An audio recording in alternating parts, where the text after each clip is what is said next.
Queridos irmãos e irmãs, a saudação fraterna de paz e bem.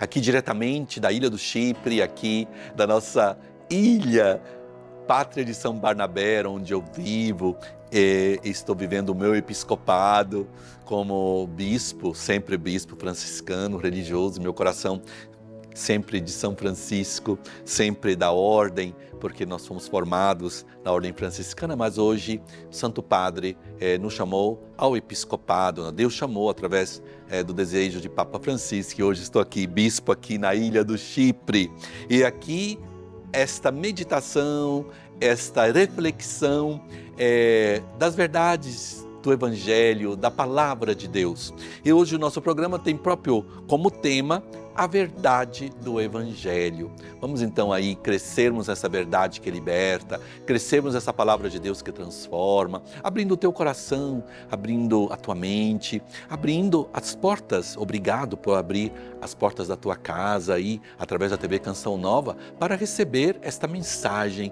libertadora do Evangelho, chegando na tua vida, na tua casa, com este programa na Escola dos Apóstolos.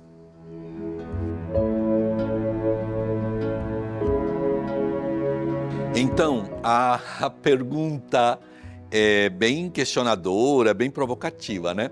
A pergunta é: o que significa dizer com a verdade do Evangelho não se pode negociar? É uma afirmação, né? Quase não é uma pergunta. Com a verdade do Evangelho se pode negociar? Então acho que não deve ser uma pergunta, mas deve ser uma afirmação, tá bom? Não, com a verdade do Evangelho não tem negociação. O que nós temos que fazer? Nós temos que não diminuir, não abaixar a montanha, mas ajudar o irmão, né? Dar as forças para que as pessoas, para que os irmãos e irmãs possam subir, não possam superar as dificuldades, mas não abaixar a montanha. Você não abaixa a verdade. As verdades são eternas. A verdade do Evangelho é a verdade eterna e não se pode negociar. Por isso, nesse sentido, São Paulo nos diz: não são as nossas obras, mas a fé que nos torna justos. A nossa fé nos torna justos. Esta fé, porém, não é um pensamento, não é uma opinião, não é uma ideia. Esta fé é comunhão com Cristo que o Senhor nos dá. Por isso, de nos conformarmos a Ele, essa verdade que nos transforma, se muda, nos converte à verdade do Evangelho. Por isso, o Evangelho nos leva à conversão. Todos nós necessitamos, em todo momento, em momentos de decisões nas nossas vidas, de conversão.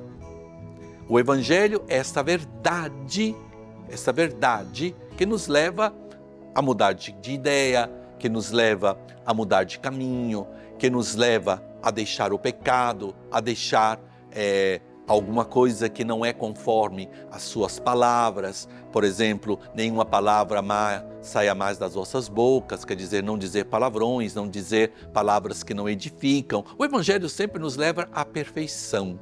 Por isso não podemos negociar o Evangelho. Não podemos negociar. Temos que vivermos o Evangelho. É bonito porque São Francisco diz próprio aos franciscanos: qual é o carisma dos frades menores? Viver o Evangelho. Qual é a vivência do cristão? É viver o Evangelho em todas as suas dimensões.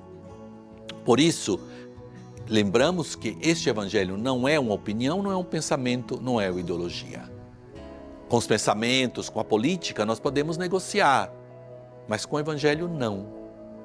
O Evangelho diz que nós temos que renunciar a nós mesmos. Nós temos que pegar a sua cruz e nos siga. Como seria interessante, né, se o Evangelho dissesse assim: eu vou resolver todos os teus problemas. Eu vou tirar todas as suas tentações. Você vai ser feliz quando eu vou te dar todas as possibilidades na vida. Não é o Evangelho. O Evangelho é seguir Cristo. crucificado. Cristo que morreu pela verdade. Cristo que escolhe o caminho da cruz. Pedro tenta dizer a Jesus, lá em Cesareia de Filipe, lá no norte da Galileia, né? Jesus, não vamos para Jerusalém, é perigoso. Vão te matar, o que vai acontecer? O clima lá está quente, né? E Jesus responde, cala a boca, Satanás. Você está pensando como homem, você não está pensando como Deus. Um momento duríssimo que Jesus foi com São Pedro. Muda de ideia, Pedro. Você não está pensando como Deus, você está pensando como homem. E Jesus usa aquela expressão muito bonita do Evangelho, que eu não sei como dizer, em português tem uma tradução que eu não gosto tanto. Em italiano se diz indurire il volto, né? Com decisão, Jesus vai para a cruz. O Evangelho é verdade que liberta, é verdade que transforma. Ele diz, você tem que perdoar 70 vezes 7. Eu não posso dizer, eu vou perdoar uma vez, eu não quero mais perdoar. A via do Evangelho, a estrada do Evangelho é perdoar. Você não é que um opcional, né? O caminho de conversão passa pelo desejo de perdão, onde você reza para que você possa perdoar. O Evangelho nos leva a essa liberdade. Por isso, com o Evangelho, com a verdade do Evangelho e outras verdades, não tem negociação. Viver o Evangelho em toda a sua plenitude é a via, o caminho da salvação.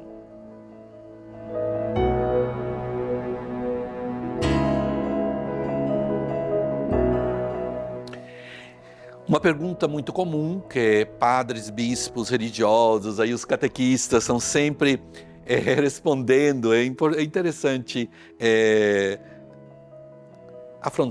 confrontarmos aqui.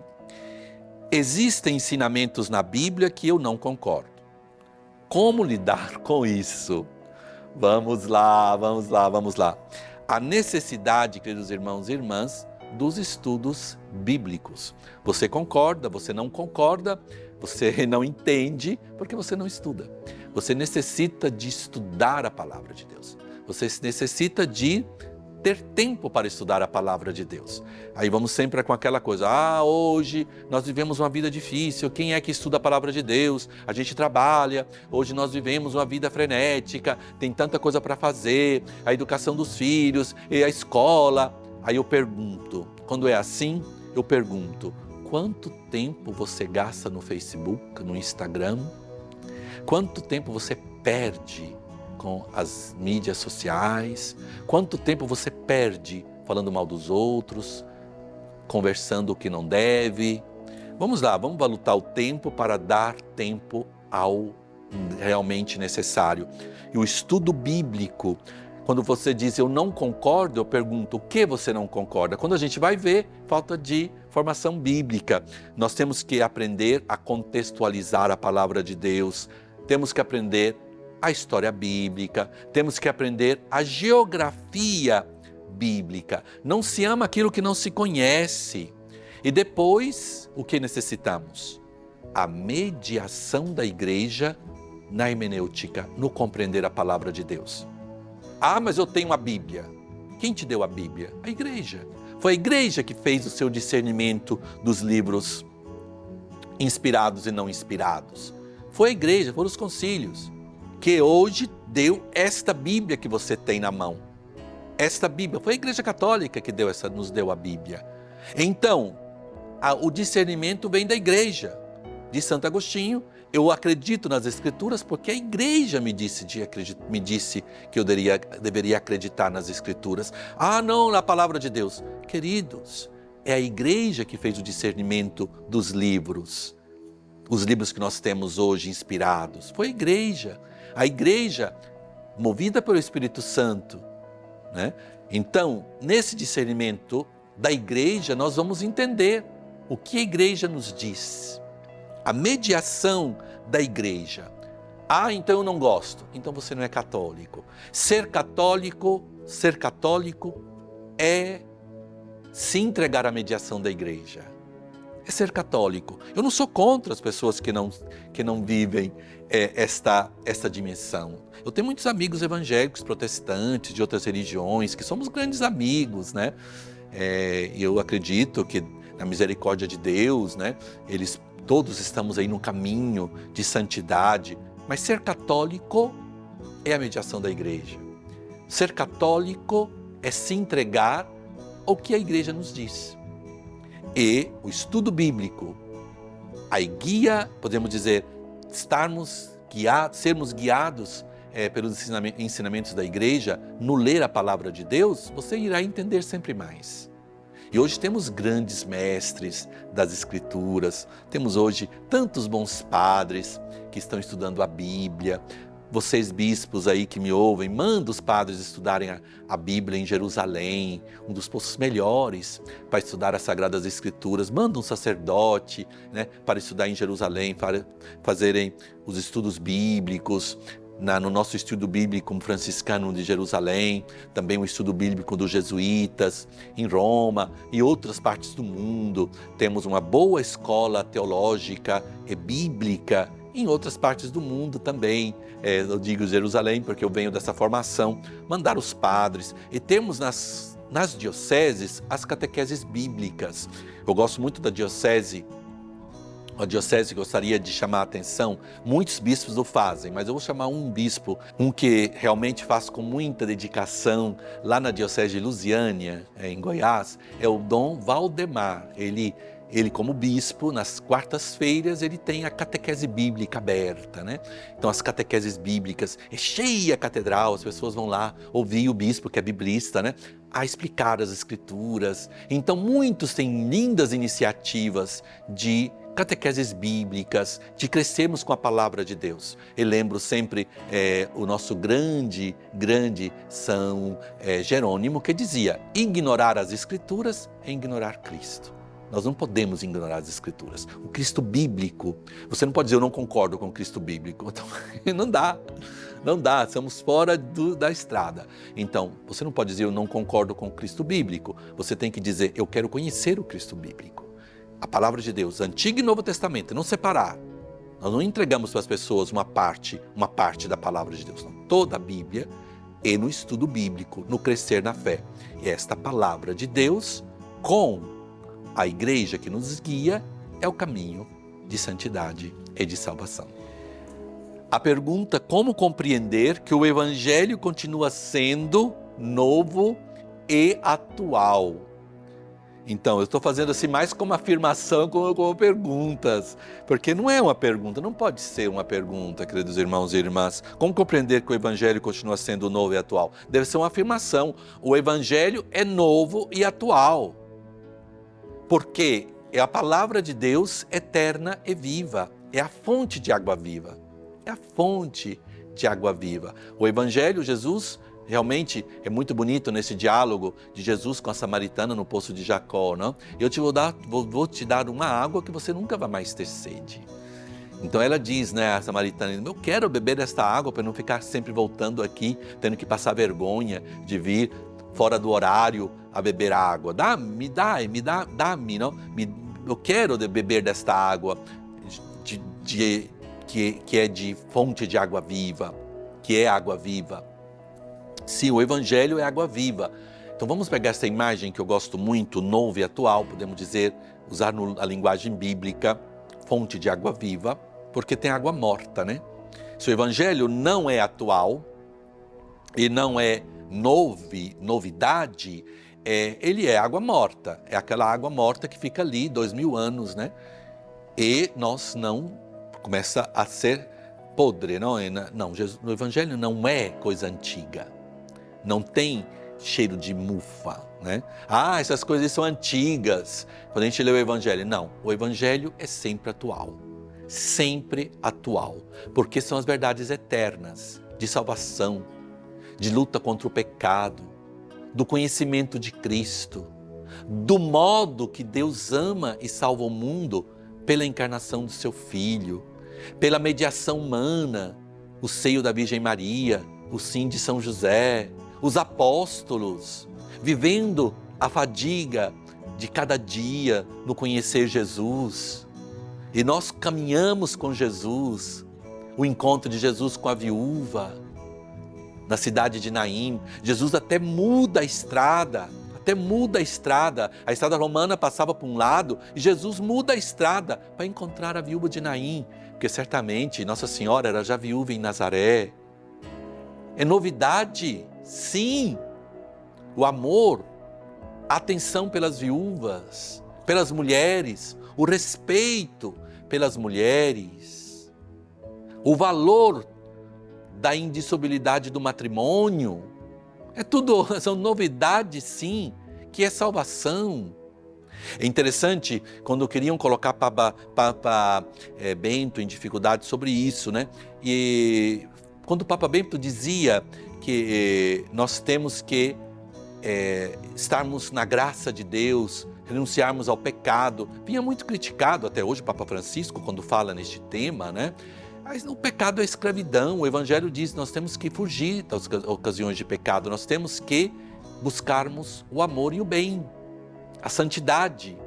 E santidade é sim, por que não, cuidar do nosso corpo, respeitar o nosso corpo, o templo do Espírito Santo, a transmissão da nossa fé, gerar no espírito e na carne. Você, pai, mãe que me está escutando, né? Vocês geram os seus filhos, não somente na carne, mas também no espírito.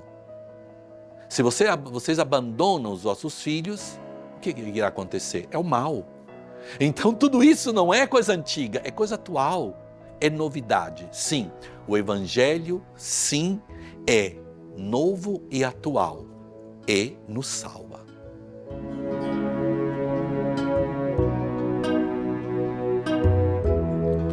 E a pergunta: como aplicar os ensinamentos da palavra de Deus na minha vida? Que bonito!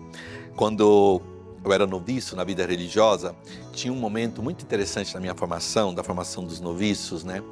Que era um momento que nós meditávamos os evangelhos. Tinha um momento, uma vez por semana, que nós estávamos juntos e o mestre nos dava uma passagem do evangelho e nós tínhamos que os aplicarmos na nossa vida, né?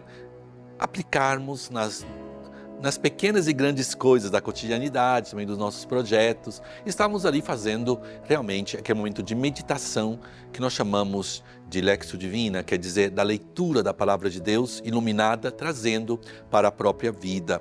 Por isso, os ensinamentos da palavra de Deus são aplicados à nossa vida quando nós ouvimos a palavra de Deus, meditamos a palavra de Deus e começamos a sermos transformados pela palavra de Deus. Então vamos lá. Para entendermos, tem um outro exemplo. Nós, como psicólogos, nós dizemos, né? E também do ponto de vista biológico, nós somos aquilo que nós alimentamos, né? Por exemplo, se você tem uma boa alimentação, o teu corpo se transforma nessa boa alimentação, não é verdade? Quando você cuida do teu corpo, quando você tem atenção pelo teu corpo, aquilo que você se alimenta, o teu corpo irá ser parte daquilo que você se alimenta. A nível psicológico também, se você se alimenta de coisas vãs, se você se alimenta de música com palavrões, se você se alimenta de pensamentos sempre contra as pessoas, de fofocas, de sexualidade desregrada, tudo isso vai começando a ser parte de ti, né? Você começa a falar daquilo, você começa a pensar mais naquilo. Somos então transformados por aquilo que nós nos alimentamos, por aquilo que nós consumimos, na verdade. Você é aquilo que você consome. Então, quando você consome a palavra de Deus, quando você se alimenta da palavra de Deus, quando você se alimenta do corpo de Cristo, a tua vida irá ser transformada. Você irá se transformar naquilo que você se alimenta, daquilo que você consome. Você começa a viver em Cristo. É bonito São Paulo, vivendo essa experiência mística do apóstolo Paulo, ele diz: não sou eu mais que vivo, mas é Cristo que vive em mim. Nós temos que escutar a palavra de Deus. Eu penso que o segredo é no escutar a palavra. Quanto mais escutamos a palavra de Deus, mais nós nos tornamos discípulos de Jesus. Quanto mais escuta, quanto mais vivemos na santidade, nos tornamos muitas vezes exigentes com nós mesmos e com mais caridade com os outros. A regra muitas vezes é o contrário, né? Encontramos muita hipocrisia, porque encontramos pessoas muito duras com os outros e muito liberais com si mesmo, né? A regra é quanto mais, a regra de vida, a experiência da vida espiritual, quanto mais nós nos aproximamos do Deus que é amor, nós amamos. Por exemplo, quando você entra nessa dimensão do amor de Deus, sim que o pecado, as dificuldades da comunidade, as infidelidades vão doer. Mas você se torna uma mãe da igreja, um pai da igreja, um filho da igreja. E você começa a fazer algo para que o irmão, a irmã, volte atrás. Você começa a amar aquele que errou, aquele que pecou. Então você começa a ser realmente sempre mais habitado desta palavra de Deus, que é luz para os nossos passos, né? Lâmpada para os nossos passos, luz, iluminação para os nossos caminhos. Aí você vai ser iluminado. O que acontece? Começa a aplicar quando você realmente se apropria da palavra de Deus.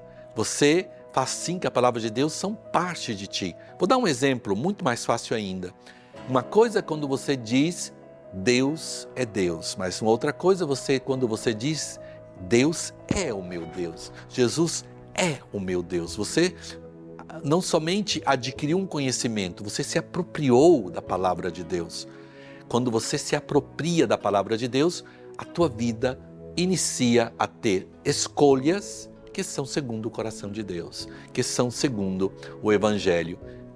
Se chama santidade. Vamos então todos aí, queridos irmãos e irmãs, vivermos iluminados pela palavra de Deus, deixando que a palavra de Deus ilumine as nossas vidas.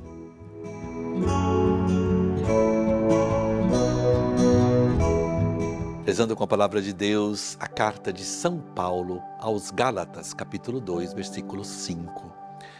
A essas pessoas não fizemos concessão, nem por um momento, para que a verdade do Evangelho permanecesse íntegra no vosso amor. Vamos aí lembrar os irmãos e irmãs que escreveram para o nosso programa. Oi, família Canção Nova, obrigada por esse programa tão importante em nossas vidas. Deus continue abençoando vocês. Um abraço forte e bem apertado da Eliane Santos Cruz. Dom Bruno, estou aprendendo muito sobre a igreja. Excelente programa, obrigada. Fala a Ângela Torres Maia. Sou a Maria da Conceição. Amo o seu programa. Quanto mais soubermos sobre nossa religião, mais aumentará a nossa fé e a perseverança. Também, muito obrigada por estes lindos programas. Rezem por mim e minha família, escreve a Isabela. Envie também os teus pedidos de oração para o nosso programa na Escola dos Apóstolos, @cançãonova.com ou pelo nosso Instagram, CN Terra Santa. Faça parte da nossa missão evangelizadora da Canção Nova. Seja um sócio. Acesse clube.cançãonova.com e vamos invocar o Espírito Santo. Vinde, Espírito Criador, a nossa alma visitai e enchei os corações com vossos dons celestiais. Vós sois chamado intercessor de Deus excelso, dom sem par, a fonte viva, o fogo, o amor, a unção divina e salutar. Sois o doador dos 7 dons e sois poder na mão do Pai. Por Ele prometido a nós, por nós seus feitos proclamai. A nossa mente iluminai, os corações enchei de amor, nossa fraqueza encorajai, qual força eterna e protetor. nosso inimigo repeli, e concedei-nos a vossa paz. Se pela graça nos guiais, o mal deixamos para trás. Ao Pai e ao Filho Salvador, por vós possamos conhecer que procedeis do seu amor. Fazei-nos sempre firmes crer. Amém. O Senhor esteja convosco. Vos abençoe Deus Todo-Poderoso, que é Pai, Filho e Espírito Santo. Amém. E esperamos todos vocês na próxima semana, aqui no nosso programa, na Escola dos Apóstolos, com São Paulo e São Barnabé, que te ajuda a crescer na fé.